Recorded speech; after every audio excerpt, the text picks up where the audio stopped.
ফিরে এলাম বিরতির পর। আমরা নজর রাখছি একের পর এক রাম মন্দিরকে কেন্দ্র করে, রাম মন্দির উদ্বোধন, তার সঙ্গে প্রধানমন্ত্রীর বিশেষ আহ্বান, বিশেষ কর্মসূচি এবং এই মুহূর্তের যে খবর দেখাবো তা হলো রামলালার যে মূর্তি, সেই মূর্তি ইতিমধ্যেই সিলেক্টেড, অর্থাৎ বেছে নেওয়া হলো রামলালার শ্রেষ্ঠ মূর্তি। কিভাবে বাছা হলো? না, ভোটাভুটির মাধ্যমে বেছে নেওয়া হলো শ্রেষ্ঠ মূর্তি। শ্রেষ্ঠ মূর্তিটিকেই প্রতিষ্ঠা করা হতে চলেছে আগামী 22 জানুয়ারি। দেশ জুড়ে রাম মন্দির উদ্বোধনকে কেন্দ্র করে ঝড় উঠেছে এই মুহূর্তে। বিমলেন্দ্র প্রতাপ সিং একথা জানিয়েছেন, রাম মন্দিরের জন্য যে রামলালার মূর্তি প্রতিষ্ঠা হতে চলেছে, সেই মূর্তি ভোটাভুটির মাধ্যমে একেবারে শ্রেষ্ঠ মূর্তিকেই বেছে নেওয়া হয়েছে। কথা বলে নেব, আমাদের প্রতিনিধি শতাব্দী দেবনাথ রয়েছে টেলিফোন লাইনে। শতাব্দী, রাম মন্দির উদ্বোধনকে কেন্দ্র করে বিভিন্ন রকমের আমরা ছবি, বিভিন্ন খবর উঠে এসেছে। নিউজ ভ্যানগার্ড সবার আগে তার সম্প্রচার করেছে এবং তার মধ্যে এবার রামলালার শ্রেষ্ঠ মূর্তিকে কেন্দ্র করে কি জানতে পারছো? বিমলেন্দ্র প্রতাপ সিং ঠিক কি জানিয়েছেন? একদমই তুঙ্গে রয়েছে রাম মন্দিরের প্রস্তুতি, অর্থাৎ বলা যায় অযোধ্যায় এখন সাধু সাধু রব, যেখানে অযোধ্যায় সরযূ নদীর তীরে যেখানে মহাযজ্ঞের একেবারে সমারোহের শেষ প্রস্তুতি চলছে এবং রাম মন্দির নির্মাণের কাজও কিন্তু প্রায় শেষ লগ্নে। কিন্তু সেই পবিত্র মন্দিরে স্থাপিত হবে রামের কোন মূর্তি, সেই বিষয়ে কিন্তু এখন চলছে চর্চা, কিন্তু চলছে সব থেকে বেশি। তবে শুক্রবার এই বিষয়ে কিন্তু একটি সিদ্ধান্ত নিয়েছে এবং সেখানে একটি বৈঠকও বসেছে।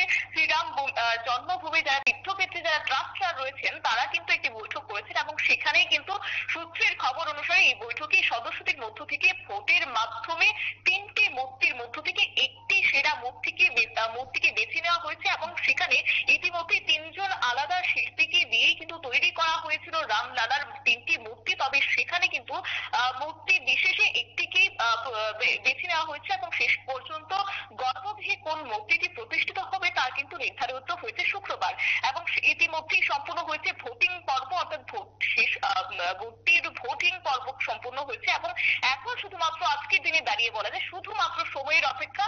সেখানে কর্ণাটক না রাজস্থান, শ্যামশিলা না গ্রানাইট, কোন মূর্তিটি সর্বোচ্চ ভোট পেল তা কিন্তু একেবারে জানিয়ে দিয়েছে রাম মন্দিরের যারা ট্রাস্টার রয়েছেন তারা। এখন বলা যায় আগামী 17 জানুয়ারি সর্বসম্মতিক্রমে কিন্তু নির্বাচিত সেই শ্রেষ্ঠ মূর্তিটি নিয়ে যাওয়া হবে রাম মন্দিরের গর্ভগৃহে।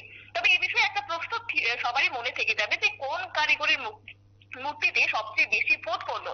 তবে সেই ক্ষেত্রে জানিয়ে রাখি, শুক্রবার শ্রীরাম জন্মভূমি তীর্থক্ষেত্র ট্রাস্টের সদস্যরা ভোট দিয়ে শ্রেষ্ঠ মূর্তিকে বেছে নিয়েছেন এবং যা গত 7 মাস ধরে 3জন শিল্পী রামের মন্দির প্রাঙ্গণে কিন্তু বসে 3টি মূর্তি স্থাপন করেছেন এবং সেক্ষেত্রে কিন্তু এর মধ্যে কোনটি সবচেয়ে বেশি ভোট পেয়েছে তা ঘোষণা করার সম্পূর্ণ দায়িত্বটাই মন্দির ট্রাস্টের চূড়ান্ত ফলাফলের উপর নির্ধারণ করে, যার মধ্যে ট্রাস্টের সম্পাদক চম্পত রায় রয়েছেন এবং তার পাশাপাশি কোষাধ্যক্ষ গোবিন্দ গিরি মহারাজ রয়েছেন। তবে সেক্ষেত্রে তারা সবচেয়ে বেশি গুরুত্ব দিচ্ছেন ঐতিহ্য, কারুকার্য এবং ভাস্কর্য দেখে 3টি মূর্তির মধ্যে একটিকে বেছে নিয়েছেন এবং সেক্ষেত্রে কর্ণাটকের শিল্পী গণেশ ভট্ট, অরুণ যোগীরাজ এবং রাজস্থানের সত্যনারায়ণ পাণ্ডে এই 3টি মূর্তি গড়েছেন। গণেশ ভট্ট গড়েছেন রামলালার মূর্তি এবং অরুণ যোগীরাজ মূর্তি নির্মাণ করেছেন ধূসর সাদা রঙের, যা সেমি গ্রেনাইট পাথরের তৈরি এবং সত্যনারায়ণের পাণ্ডের তৈরি মূর্তিটি সাদা মকরন মার্বেল পাথরের তৈরি বলেই জানা যাচ্ছে। সেক্ষেত্রে রাজস্থানের সত্যনারায়ণ পাণ্ডে যেখানে রামলালার একটি সাদা রঙের মূর্তি তৈরি করেছেন এবং মহীশূরের অরুণ যোগীরাজ এবং বেঙ্গালুরুর GL ভাট একটি কালো রঙের মূর্তি তৈরি করেছেন। তার মধ্যে একটি অনেক ধন্যবাদ শতাব্দী তোমায়। অর্থাৎ একাধিক মূর্তি তৈরি হয়েছে, তারই মধ্যে সব থেকে শ্রেষ্ঠ মূর্তিকে বেছে নেওয়া হয়েছে রামলালার মূর্তি বা প্রাণ প্রতিষ্ঠার ক্ষেত্রে, যেমনটা ট্রাস্টের পক্ষ থেকে জানানো হয়। একটা ছোট্ট বিরতির পর ফিরছি, সঙ্গে থাকুন।